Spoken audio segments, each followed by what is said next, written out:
Everyone, welcome back to another episode of the Sound Money Podcast. I am your host, Steve McGarry, and if you guys are brand new to the show and you're watching on YouTube, you can see my funky hair situation right now. And if you're also new on YouTube, don't forget to smack a like.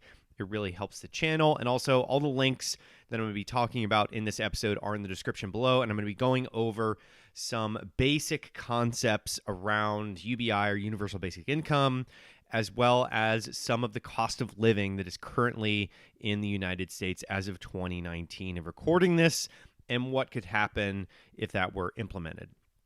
So welcome to the show, and first and foremost, let's dive into the first subject, which is money management. I talk about this a lot on the show here, the Sound Money Podcast, and this is around personal responsibility for your money, aka your wealth, and what needs to happen. And this isn't financial advice, but what I will tell everybody in the courses that I've made, link in description, all of the information that I put out before, is make a spreadsheet, make a budget, make sure you're tracking your expenses, and make sure you're tracking your income, and try and find assets that cover your expenses.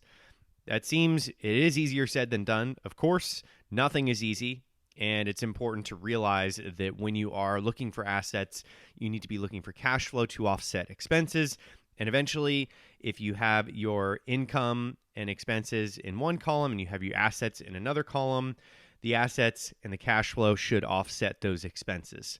And income should be icing on top of the cake for saving, for adding, all different types of investments, and it can compound over time. And it's a beautiful thing. That is true wealth, when assets and their cash flow offset your expenses. Now, with that said, there are a lot of very interesting things that economists and people out there have come up with in an attempt to help people have a floor for income and for dealing with these expenses as things rise in costs over the last decade, last 2 decades, things like that. Generationally, we are increasing the amount that things cost, and that's just sort of how this works, how this grand experiment, the human experience works, is we keep increasing rates, minimum wage going up to $15. Things are just slowly going up as the cost of living goes up. And I think that in terms of the different items that I'm about to go through, it is important to know that this is different in any place that you live. If you live in the United States, congratulations. You are in a specific state, and that is different than other states. New York and California are going to be different than Florida, where I live, or they're going to be different than Texas. They're just going to be different costs of livings in general. So it's important to know that these are rough averages, and that the cost of living in the United States, on average, for a single person is $2,568. Now, this is from a couple different sources, and it's averaged out using various different pieces of data. And this is about food and all the things that you spend your money on every month. But about $2,500 every month is what's needed to survive on average and live. Not necessarily comfortably, but just, the cost of living for a single person.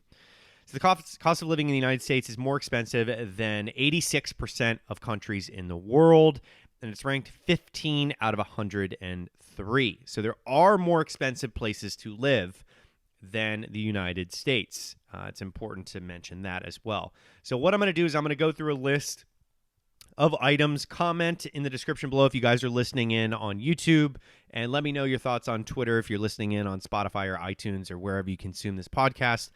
And let me know your thoughts on some of these items. So as I mentioned, single person estimated monthly cost is about $2,568 a month. A family of 4 monthly costs are estimated at $4,491.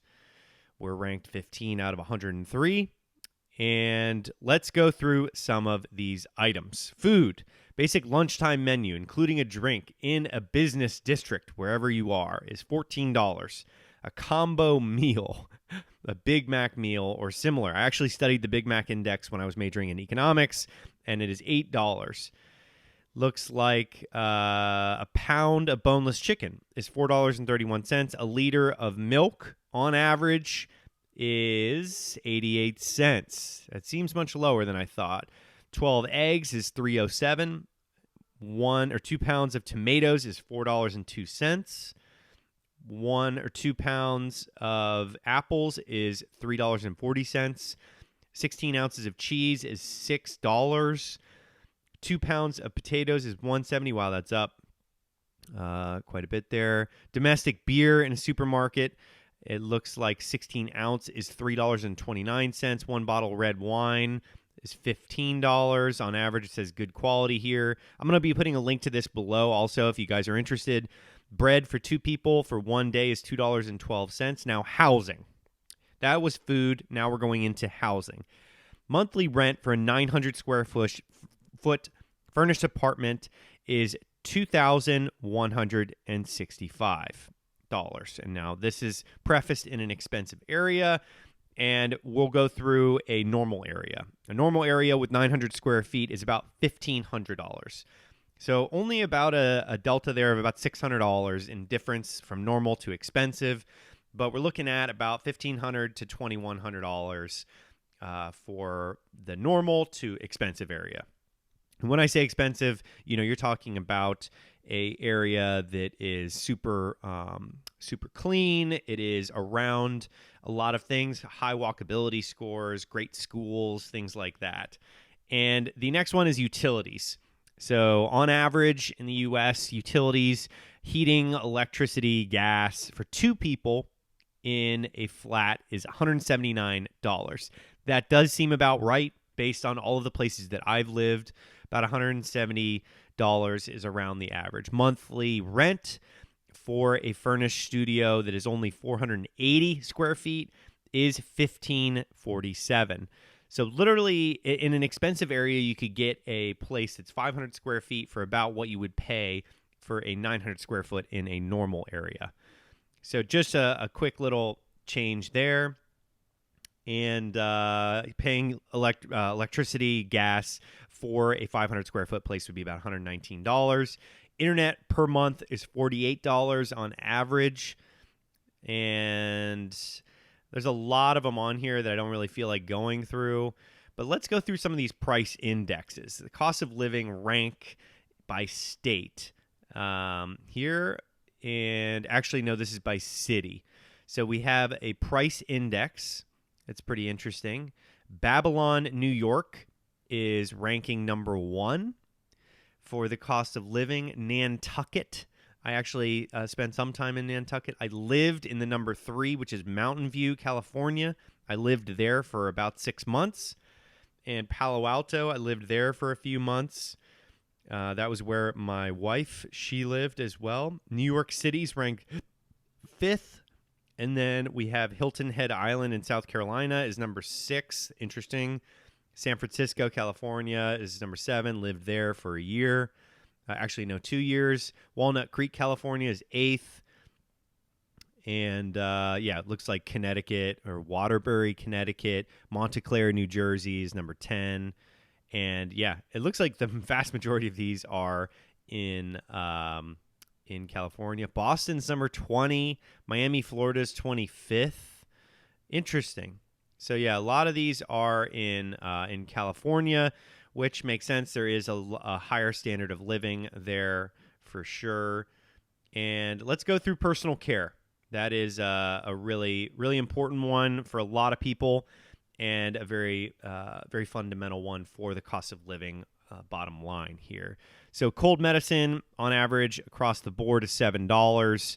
It looks like a short visit to the doctor, 15 minutes, is $108. A box of 32 tampons is $6. And a lot of people would argue that is that should be a public good. That should be something that is available to, given the amount of women that are in the entire world, but in the United States that we're talking about right now. It just seems a little inappropriate that we actually charge for things like that. That's a whole nother topic for a different conversation. Tube of toothpaste, $179. I did study the Toothpaste index for a while in college. That was an interesting one. Shampoo, $4.78. Deodorant, $3.40. And there's a lot of different topics here, guys. There's a lot. Entertainment, personal care, transportation, clothes. There's a lot of different topics. But I think housing is probably the most important topic of all of them. And I think that, food comes in there. But at the same time, the averages that I mentioned was $2,500 for a single person and $4,500 for a family of 4 on average. So what would happen if we implemented something like a UBI of $1,000 a month, $12,000 a year, $500 less than the poverty line of $12,500 per year that is being suggested by someone like an Andrew Yang? Now, Andrew Yang was an economist. I cover him a lot on the channel here on the podcast. And I wanted to mention that Yang has brought up UBI, and that's kind of his platform of, the idea of people that are being held accountable. They are responsible for their own money. When you give them money, they are going to use it. It's going to trickle up into the economy. And this is an idea that isn't new. It has been around for a very long time. And the idea that this would offset someone's expenses for a single person, it would offset, looks like 40% of their monthly expenses. Now, imagine being able to cut that average monthly cost of your living of $2,500. Imagine being able to wipe out $1,000 of that. So I think it's really important to emphasize the fact that what I was mentioning before with money management, if you have all of your expenses in one category, you have your assets and your cash flow in another category, those are the goal for ultimate wealth is to have your assets offset your expenses. Now, if your expenses on average here, like I was mentioning, are $2,500 and you have that $1,000 coming a month of UBI, that would offset about your 40%-ish of the actual expense of your monthly living. So that would alleviate about, what is that? $1,000. It would free up $1,000 that you're making in income because it's covered automatically from the UBI, and you would be able to spend that in the economy. You would be able to invest in something that you want to invest in. You can invest in more assets to cover the remaining $1,500. And if you're a family of 4 and you have 2 adults, let's say that you're at the $4,500 mark with, 4 family members. Let's say each of you, if you're over 18, you get the UBI that you opt in for. So that would mean that you'd have $2,000 a month going towards the $4,500. So removing $2,000 from that, a family of 4 would be costing you $2,500 a month. So just to replay that back, if UBI were implemented, the average cost of a family of 4 is $4,500. 2 adults would remove $2,000 using the UBI dividend every month, and that would be the same cost of living as a single person in the United States on average.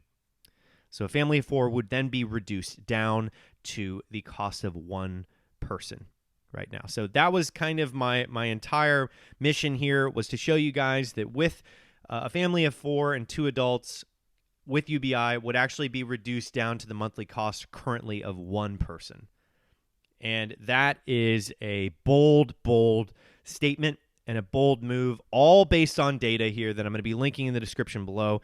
But if we can manage to do that using whatever means necessary, of a family of 4 supported as much as what it costs right now currently for 1 person, we definitely as an economy will thrive. And there are a lot of benefits that I've discussed on the pod in the past about UBI and the trickle up and purchasing power and consumption and production and things like that it would do. But just think about that, guys. Just take a second and realize that right now families of 4 are paying $4,500 a month. And if you were to cut that in half by giving them $2,000 a month for the 2 adults, that would then make them as much as 1 person. Estimated monthly costs in the United States of $2,500 a month. That is wild. And I know that this is a lot of information that I'm throwing at you guys, but it's important to back everything with data, with facts, and just laying everything out there for you guys, because it is a very powerful concept. UBI is very, very unique, and it could very much shift and change a lot of what we are currently dealing with in the United States. And I firmly believe that the money management of assets covering expenses that the super wealthy do with UBI, it could actually help people think more about it when it goes out to the masses. If you're in the U.S., you get that $1,000 a month, and you can offset your expenses. It begins that train of thought. It helps trigger that. It helps you think about, wow, this actually pays my mortgage. This actually pays my rent.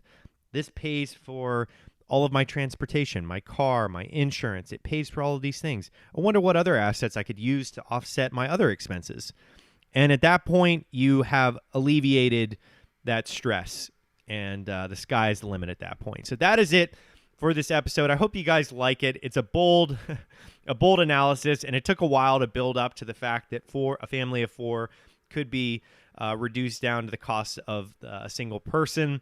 But I hope you guys enjoyed it. I'm going to be putting all the links in the description on YouTube, as well as if you follow on Twitter, Sound Money Pod, at Sound Money Pod. And let me know your thoughts in the description below. Don't forget to like this video if you're watching on YouTube. And thank you so much for subscribing, everybody, and everybody that has purchased the Buying and Selling Websites course. You guys are awesome. And much love. I will see you guys on the next episode of the Sound Money Podcast.